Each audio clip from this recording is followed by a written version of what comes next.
মঙ্গলবার মানেই শক্তি, সাহস এবং সংকল্পের দিন। এই দিনে অঞ্জনী পুত্র শ্রী বজরংবলী তথা শ্রী রাম ভক্ত হনুমানজির পুজো আরাধনা করার এক অন্যতম বিরল মহাজাগতিক সংকল্পবদ্ধ দিন।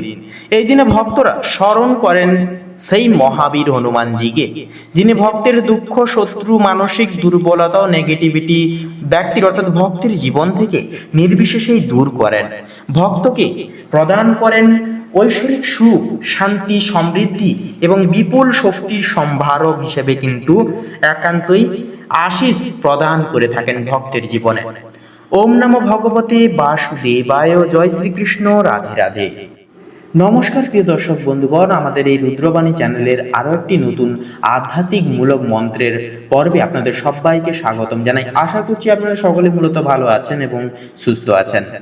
আজ মঙ্গলবার এবং আজকের এই মহাযোগে আমরা সকলে মিলে মনস্তাত্ত্বিক স্বরে এবং করুণ ভক্তি স্বরে জাগ্রত বাড়িতে আমরা সকলে মিলে শ্রী রাম ভক্ত হনুমানজির শরণাপন্ন হব। এবং আজকের এই পর্বে বন্ধুগণ, আমরা যেই মন্ত্রের কথা আমরা জানবো, যে মন্ত্র আমরা শ্রবণ করব, এই মন্ত্র একান্তই কিন্তু আমাদের জীবন থেকে সমস্ত নেগেটিভিটি তথা নেতিবাচক প্রভাবকে কিন্তু দূরীভূত করবে এবং আমাদের মনে একান্তই জাগ্রত করে তুলবে ইতিবাচক ভাবনা চিন্তা, ইতিবাচক প্রভাব। তো বন্ধুগণ দেখুন, ভাবনা যতটাই শক্তিশালী হবে এবং ভাবনার ফল কিন্তু আমরা সেই শুভভাবে, শক্তিশালীভাবে শুভ ফল পাবো। সেক্ষেত্রে ভাবনা যদি নেতিবাচক হয় তাহলে নেতিবাচক ফল মিলবে। তো সেক্ষেত্রে যদি আপনারা ইতিবাচক ভাবনা ভাবতে পারেন এবং সেক্ষেত্রে কিন্তু দেখবেন হনুমানজির কৃপা আপনাদের উপরে কিন্তু বর্ষণ হবেই হবে। তো বন্ধুগণ, আজকের এই যে মন্ত্র, এই মন্ত্র শুধুমাত্র পুরাণ ভিত্তিক শাস্ত্রে উল্লেখ রয়েছে যে কোনো ভক্ত যদি মঙ্গলবারের এই তিথিতে এই মন্ত্র একটি বার হনুমানজির শরণাপন্ন হয়ে 108 বার যদি জপ করতে পারে, সেই ভক্তের সমস্ত দুঃখ, সমস্ত রূঢ় ভাব, সমস্ত সমস্যা, অর্থহীনতা, নানান রকম শক্তির অভাব, সমস্ত কিছু কিন্তু জীবন থেকে দূর হবে, ভয় দূর হবে। একান্তই স্বয়ং শ্রী রাম ভক্ত হনুমানজি আপনাদের রক্ষা করবেন সমস্ত বাধা বিপত্তি সংকট থেকে। আপনাদের সংসারের স্থিতি ফিরবে, নানান রকম ঋণ, আর্থিক দুরাবস্থা থেকে বেরিয়ে আসতে পারবেন হনুমানজির কৃপায়। তাই বিশ্বাস রাখুন এবং ভক্তি রাখুন হনুমানজির উপরে।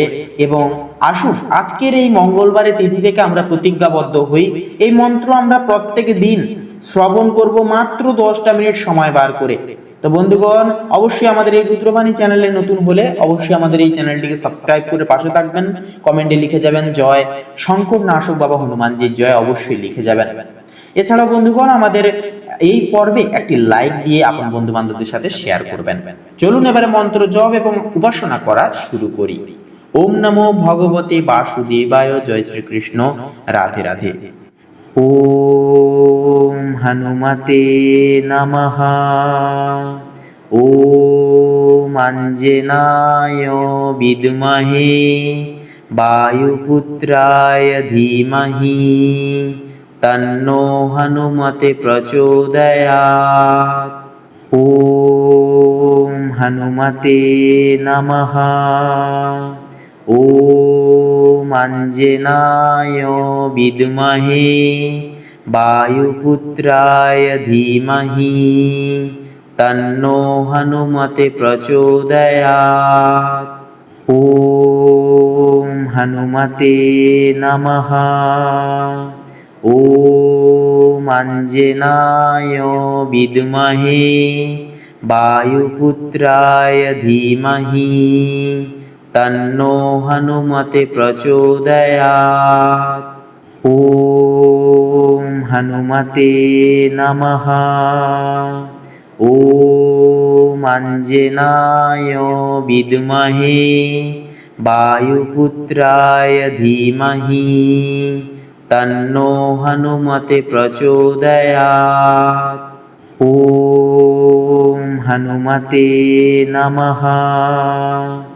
ওম অঞ্জনায় বিদ্মহে বায়ুপুত্রায় ধীমহি তন্নো হনুমতে প্রচোদয়াৎ। ওম हनुमते नमः।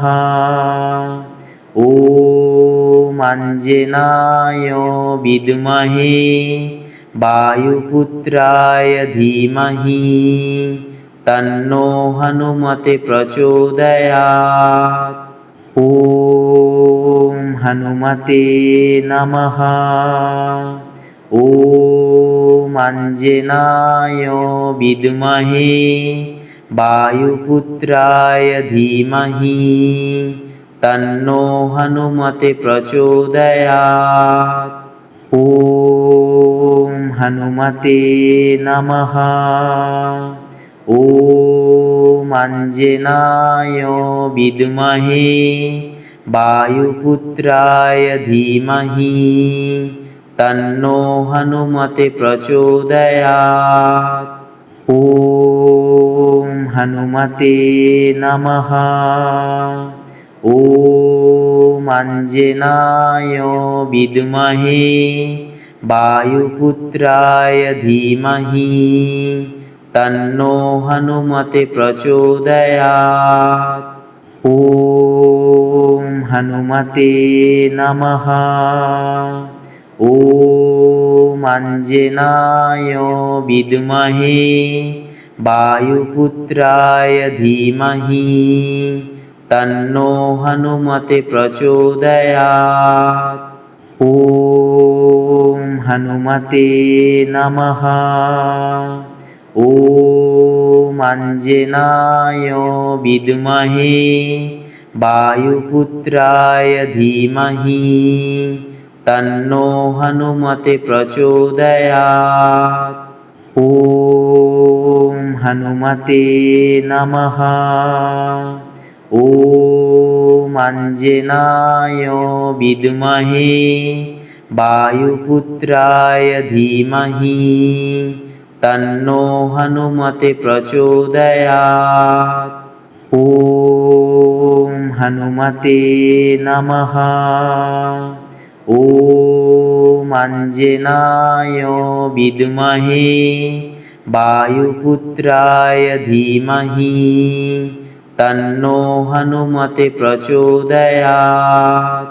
ॐ हनुमते नमः।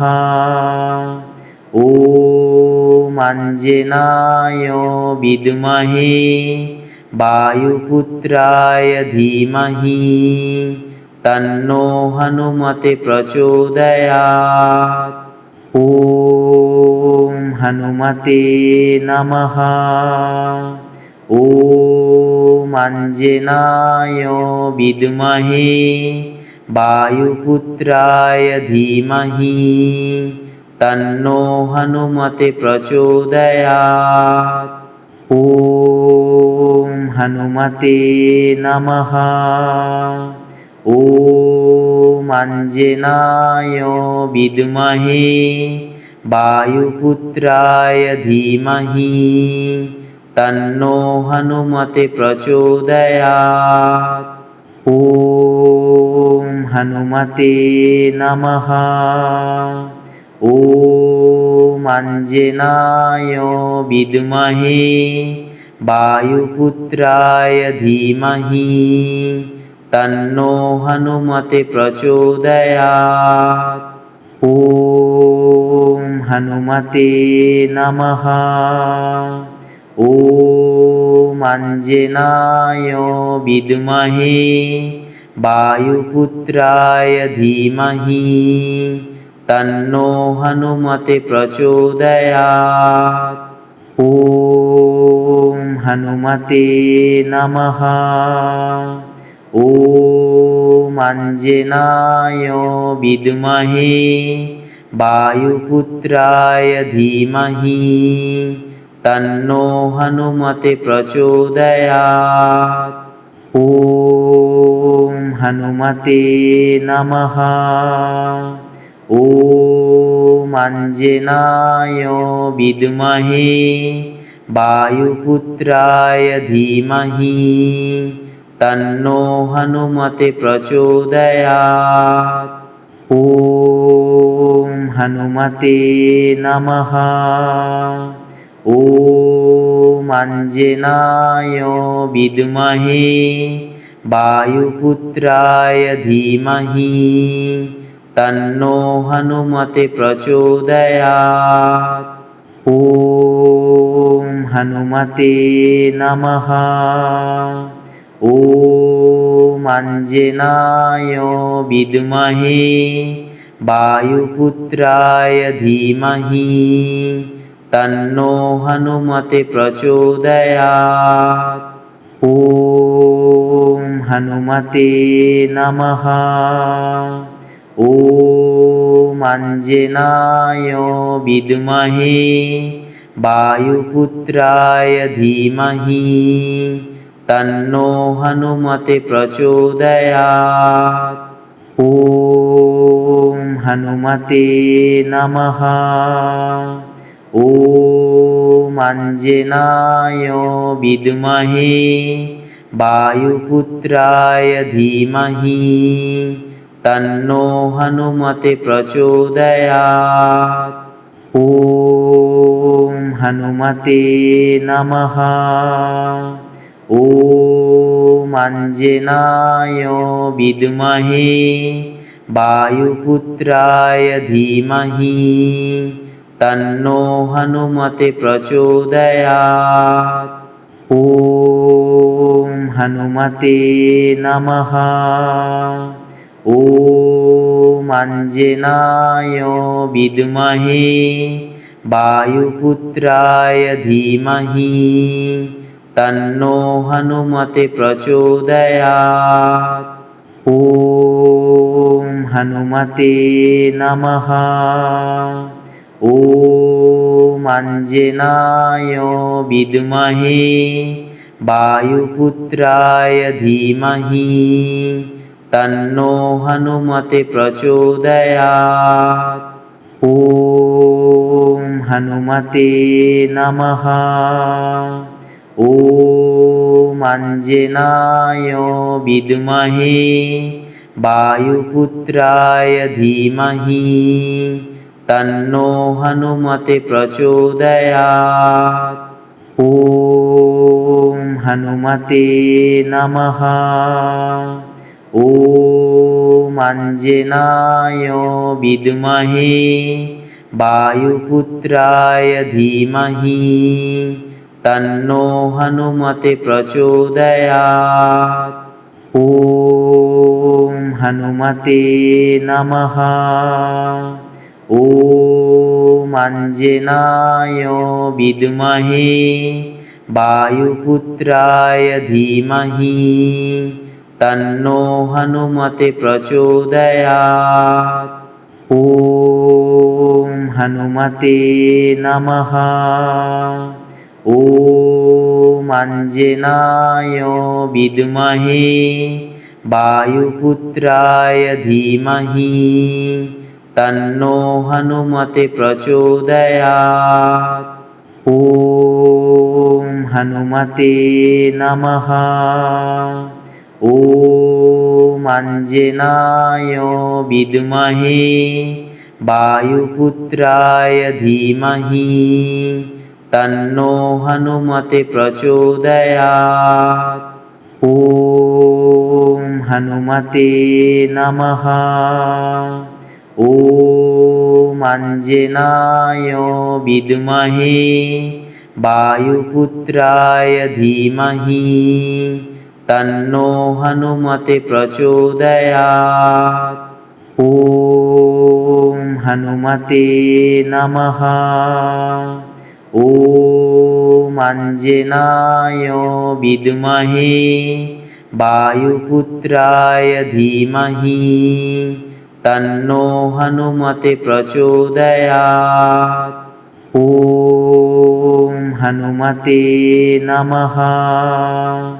ॐ अञ्जनाय विद्महे वायुपुत्राय धीमहि तन्नो हनुमते प्रचोदयात्। ॐ हनुमते नमः। ॐ अञ्जनाय विद्महे वायुपुत्राय धीमहि तन्नो हनुमते प्रचोदयात्। ॐ हनुमते नमः। ॐ अंजनाय विद्महे वायुपुत्राय धीमहि तन्नो हनुमते प्रचोदयात्। ॐ हनुमते नमः।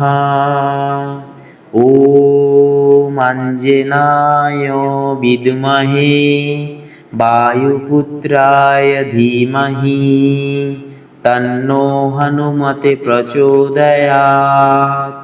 ॐ हनुमते नमः।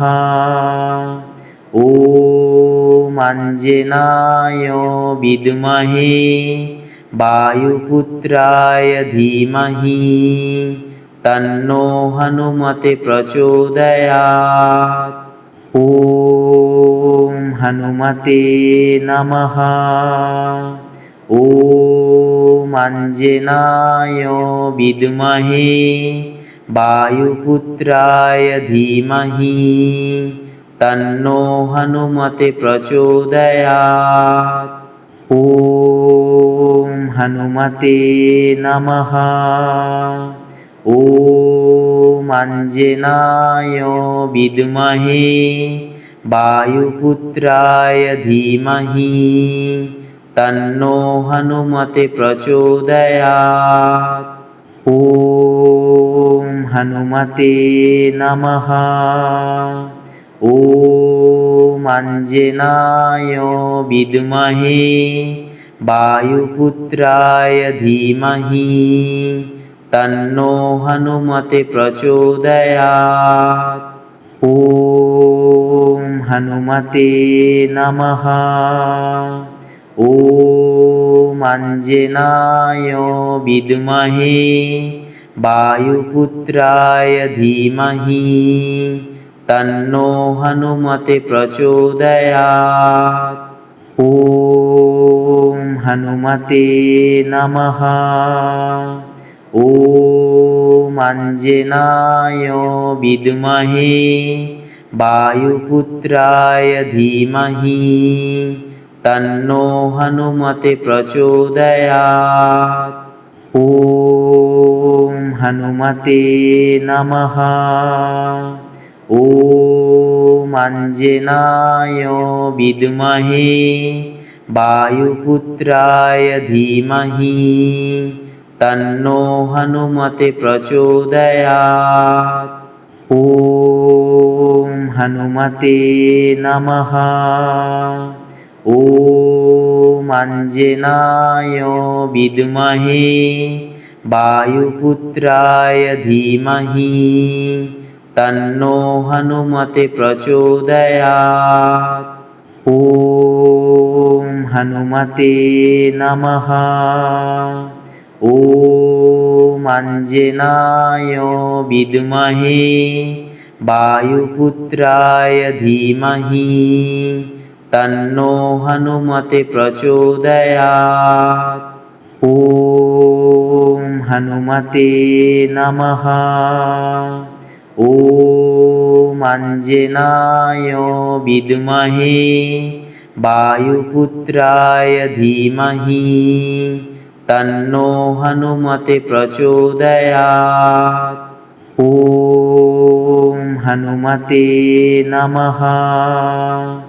ॐ अंजनाय विद्महे वायुपुत्राय धीमहि तन्नो हनुमते प्रचोदयात्। ॐ हनुमते नमः। ॐ अंजनाय विद्महे वायुपुत्राय धीमहि तन्नो हनुमते प्रचोदयात्। ॐ हनुमते नमः। ॐ अंजनाय विद्महे वायुपुत्राय धीमहि तन्नो हनुमते प्रचोदयात्। ॐ हनुमते नमः। ॐ अंजनाय विद्महे वायुपुत्राय धीमहि तन्नो हनुमते प्रचोदयात्। ॐ हनुमते नमः। ॐ अंजनाय विद्महे वायुपुत्राय धीमहि तन्नो हनुमते प्रचोदयात्। ॐ हनुमते नमः। ॐ अंजनाय विद्महे वायुपुत्राय धीमहि तन्नो हनुमते प्रचोदयात्। ॐ हनुमते नमः। ॐ अंजनाय विद्महे वायुपुत्राय धीमहि तन्नो हनुमते प्रचोदयात्। ॐ हनुमते नमः। ॐ अंजनाय विद्महे वायुपुत्राय धीमहि तन्नो हनुमते प्रचोदयात्। ॐ हनुमते नमः। ॐ अंजनाय विद्महे वायुपुत्राय धीमहि तन्नो हनुमते प्रचोदयात्। ॐ हनुमते नमः। ॐ अंजनाय विद्महे वायुपुत्राय धीमहि तन्नो हनुमते प्रचोदयात्। ॐ हनुमते नमः। ॐ अंजनाय विद्महे वायुपुत्राय धीमहि तन्नो हनुमते प्रचोदयात्। ॐ हनुमते नमः। ॐ अंजनाय विद्महे वायुपुत्राय धीमहि तन्नो हनुमते प्रचोदयात्। ॐ हनुमते नमः। ॐ अंजनाय विद्महे वायुपुत्राय धीमहि तन्नो हनुमते प्रचोदयात्। ॐ हनुमते नमः। ॐ अंजनाय विद्महे वायुपुत्राय धीमहि तन्नो हनुमते प्रचोदयात्। ॐ हनुमते नमः। ॐ अंजनाय विद्महे वायुपुत्राय धीमहि तन्नो हनुमते प्रचोदयात्। ॐ हनुमते नमः। ॐ अंजनाय विद्महे वायुपुत्राय धीमहि तन्नो हनुमते प्रचोदयात्। ॐ हनुमते नमः। ॐ अंजनाय विद्महे वायुपुत्राय धीमहि तन्नो हनुमते प्रचोदयात्। ॐ हनुमते नमः। ॐ अंजनाय विद्महे वायुपुत्राय धीमहि तन्नो हनुमते प्रचोदयात्। ॐ हनुमते नमः।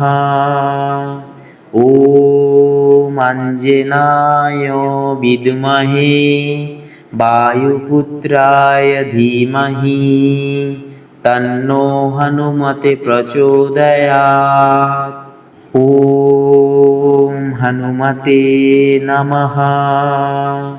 ॐ अंजनाय विद्महे वायुपुत्राय धीमहि तन्नो हनुमते प्रचोदयात्। ॐ हनुमते नमः।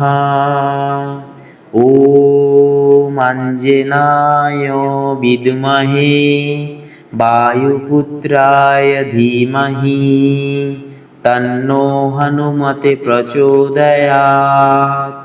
ॐ हनुमते नमः। ॐ अंजनाय विद्महे वायुपुत्राय धीमहि तन्नो हनुमते प्रचोदयात्। ॐ हनुमते नमः। ॐ अंजनाय विद्महे वायुपुत्राय धीमहि तन्नो हनुमते प्रचोदयात्। ॐ हनुमते नमः। ॐ अंजनाय विद्महे वायुपुत्राय धीमहि तन्नो हनुमते प्रचोदयात्।